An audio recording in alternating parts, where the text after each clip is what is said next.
ನಾನು ನಟನಾಗಿರ್ಬೋದು ಅಥವಾ ನಿರ್ದೇಶಕನಾಗಿರ್ಬೋದು, ಈ ಎಲ್ಲ ಯಶಸ್ಸು ನಮ್ಮ ಇಡೀ ತಂಡಕ್ಕೆ ಸಲ್ಲುತ್ತೆ. ಆಮೇಲೆ ಮೊದಲಿಂದನೂ ಹೇಳಿದ್ದೆ ನಾನು, ನಮ್ಮ ಈ ಕಾಂತಾರದ ಸಕ್ಸಸ್ಸನ್ನು ನಾನು ಅಪ್ಪು ಸರ್ಗಾಗ್ಬೋದು, ದೈವ ನರ್ತಕರು ಮತ್ತು ಅವರ ಕುಟುಂಬದವರಾಗ್ಬೋದು, ದೈವಕ್ಕೆ ನಾನು ಅರ್ಪಿಸಿದ್ದೆ. ಅದರ ಜೊತೆಗೆ ಕನ್ನಡ ಜನತೆಗೆ ಇಲ್ಲಿಯವರೆಗೆ ಇದು ಬರಲಿಕ್ಕೆ ನಿಜವಾಗ್ಲೂ ಕನ್ನಡ ಜನತೆಯ ಸಪೋರ್ಟ್ ಇವತ್ತು ಬೆಂಬಲ ಕೊಟ್ಟಿರೋದು.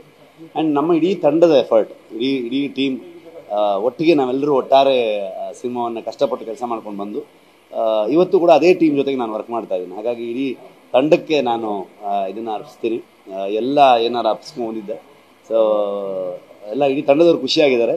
ಜೊತೆಗೆ ಹೊಂಬಾಳೆ ಫಿಲ್ಮ್ಸ್ ಒಂದು ಅದ್ಭುತವಾಗಿ KGF 2ಗೂ ಕೂಡ 2 ಪ್ರಶಸ್ತಿಗಳು ಬಂದಿದೆ. ಆ್ಯಂಡ್ ಕಾಂತಾರಕ್ಕೆ 2 ಪ್ರಶಸ್ತಿಗಳು ಬಂದಿದೆ. ಸಾಲಕ್ಕೆ ಹೊಂಬಾಳೆಗೆ 4 ಪ್ರಶಸ್ತಿ ಬಂದಾಗಾಯಿತು.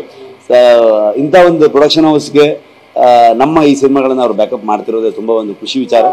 ಸೊ ಅಂಥ ಪ್ರೊಡಕ್ಷನ್ ಹೌಸ್ ನಮ್ಮ ಕನ್ನಡದಲ್ಲಿರೋದು ಒಂದು ನಮ್ಮೆಲ್ಲರೂ ಪುಣ್ಯ ಅಂತ ಅಂದ್ಕೊಳ್ತೀನಿ ನಾನು, ಆ್ಯಸ್ ಎ ಫಿಲ್ಮ್ ಫ್ರೆಟರ್ನಿಟಿ ಒಬ್ಬ ಮನುಷ್ಯನಾಗಿ.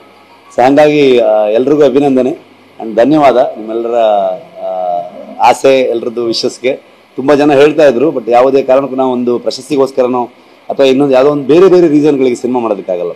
ಸಿನಿಮಾ ಅದು ಜನ ಒಪ್ಪಬೇಕು, ಜನ ಒಪ್ಪಿ ಆದಮೇಲೆ ಅಲ್ಲಿರುವಂತಹ ಜೂರಿಗಳಿಗೆ ಅದು ಇಷ್ಟ ಆಗಬೇಕು, ಅಲ್ಲಿ ಬೇರೆ ಬೇರೆ ಸಿನಿಮಾಗಳ ಕಾಂಪಿಟೇಷನಲ್ಲಿ ಗೆಲ್ಲಬೇಕು, ಈ ಥರ ಇರುತ್ತೆ, ಬೇರೆ ಬೇರೆ ಕಾರಣಗಳು ಇರುತ್ತೆ.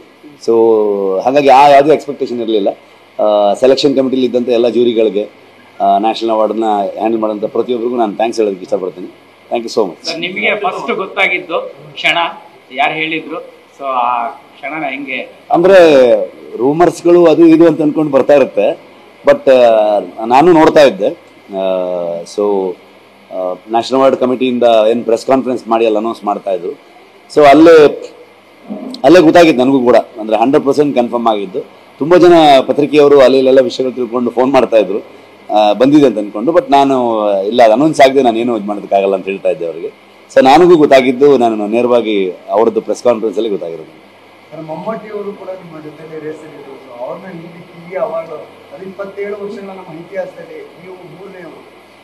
ನಮ್ಮ ಕನ್ನಡ ಚಿತ್ರರಂಗಕ್ಕೆ ಸಿನಿಮಾ ವಿಭಾಗದಲ್ಲಿ ಬಂದಿದೆ, ನಾಯಕ ನಟನಾಗಿ ಸಿಕ್ಕಿರುವಂಥದ್ದು ನಿಮಗೆ 3ನೇ ಅದೆಷ್ಟು ಖುಷಿ ಇದೆ? ಖಂಡಿತವಾಗ್ಲೂ ಖುಷಿ ಇದೆ. ಅವರು ನನಗೆ ಗೊತ್ತಿಲ್ಲ, ನಾನು ಅದನ್ನು ಮೀಡಿಯಾದಲ್ಲಿ, ಸೋಷಿಯಲ್ ಮೀಡಿಯಾದಲ್ಲಿ ನೋಡಿರೋದು ಅಷ್ಟೇ. ಯಾಕಂದರೆ ಅಲ್ಲಿ ಯಾವ್ಯಾವ ಸಿನಿಮಾಗಳು ಸೆಲೆಕ್ಟ್ ಆಗಿರುತ್ತೆ ಆ ವಿಚಾರಗಳು ನಮ್ಗೆ ಗೊತ್ತಾಗಲ್ಲ. ಸೊ ನಾನು ಸೋಷಿಯಲ್ ಮೀಡಿಯಾದಲ್ಲಿ ಒಂದಷ್ಟು ಜನ ಹಾಕ್ತಿದ್ದು ನೋಡಿ ನನಗೆ ಗೊತ್ತಾಗಿದ್ದು. ತುಂಬ ಲೆಜೆಂಡ್ರಿ ನಟರು ಅವರೆಲ್ಲ. ಸೊ ಅವರ ಮುಂದೆ ನಿಲ್ಲುವಷ್ಟು ಶಕ್ತಿ ಇದೆ ನಮಗೆ ಅಂತ ನನಗೆ ಗೊತ್ತಿಲ್ಲ. ಸೊ ಒಂದು ಸಿನಿಮಾ ಪರ್ಟಿಕ್ಯುಲರ್ ಆಗಿ ಒಂದು ಸಿನಿಮಾಗೆ ಮಾಡಿರೋ ಪಾತ್ರವನ್ನು ಕನ್ಸಿಡರ್ ಮಾಡಿಕೊಟ್ಟಿರ್ತಾರೆ ಅಂತ ಅಂದ್ಕೊಳ್ತೀನಿ ನಾನು. ಸೊ ಅವರೆಲ್ಲ ಅಲ್ಲಿ ಇದ್ರು ಅಂದರೆ ನಾವು ಭಾಳ ದೊಡ್ಡ ಪುಣ್ಯವಂತ ಅಂತ ಅಂದ್ಕೊಳ್ತೀನಿ.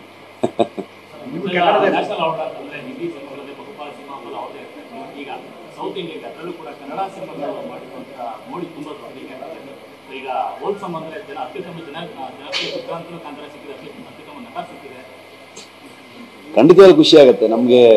ಅಲ್ಲಿವರೆಗೆ ತಲುಪೋದಕ್ಕೆ ಆಗ್ತಾ ಇದೆಯಲ್ಲ, ನಮ್ಮನ್ನ ಅಲ್ಲಿ ಕನ್ಸಿಡರ್ ಮಾಡ್ತಿದಾರಲ್ಲ ಅಂತ ಅಂದ್ಕೊಳ್ಳೋದು ನೋಡೋದೇ ನಮಗೊಂದು ಖುಷಿ ವಿಷಯ. ಸೊ ಆ ಬ್ಯಾರಿಯರ್ಗಳು ಬ್ರೇಕ್ ಆಗ್ತಿದೆ ಅಂತ ಅಂದ್ಕೊಳ್ತಾ ಇದ್ದೀನಿ. ಸೊ ನಮ್ಮ ಸಿನಿಮಾಗಳು, ನಾವು ಮಾಡೋ ಕೆಲಸಗಳು ಅಲ್ಲಿವರೆಗೂ ತಲುಪ್ತಿದೆ ಅನ್ನೋದೇ ಒಂದು ಖುಷಿ ವಿಷಯ.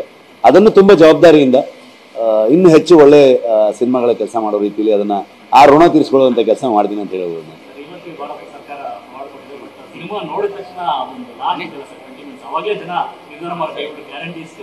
ಜನರಿಗಿಂತ ದೊಡ್ಡದು ಯಾವುದೇ ಇಲ್ಲ. ಅಂದರೆ ಜನ ನೋಡಿ ಮೆಚ್ಕೊಂಡಾಗ ಯಾವುದೇ ಫಿಲ್ಮ್ ಮೇಕರ್ಸ್ಗಾಗಲಿ, ಯಾವುದೇ ನಟರಿಗಾಗಲಿ, ಅದು ಪ್ರೊಡ್ಯೂಸರ್ಸ್ಗಾಗಲಿ, ಜನರು ಸಿನಿಮಾವನ್ನು ಮೆಚ್ಕೊಳ್ಳೋದು ತುಂಬ ಮುಖ್ಯ ಆಗುತ್ತೆ. ಸೊ ಜನ ಒಂದು ಕಿರೀಟ ಕೊಟ್ಟಿರ್ತಾರೆ, ಅದರ ಮೇಲೆ ಒಂದು ಗರಿಯನ್ನು, ಪ್ರಶಸ್ತಿ, ಅದೊಂದು ದೊಡ್ಡ ಜವಾಬ್ದಾರಿ ಆಗುತ್ತೆ. ಇನ್ನು ಮುಂದೆ ಮಾಡೋ ಕೆಲಸಗಳಲ್ಲಿ ಅದೊಂದು ಜವಾಬ್ದಾರಿಯಾಗಿ ಇನ್ನೂ ಹೆಚ್ಚೆಚ್ಚು ಕೆಲಸದಲ್ಲಿ ತೊಡ್ಕೊಂಡು ನಾವು ಮಾಡಬೇಕಂತ ಅನ್ಕೊಳ್ತೀವಿ.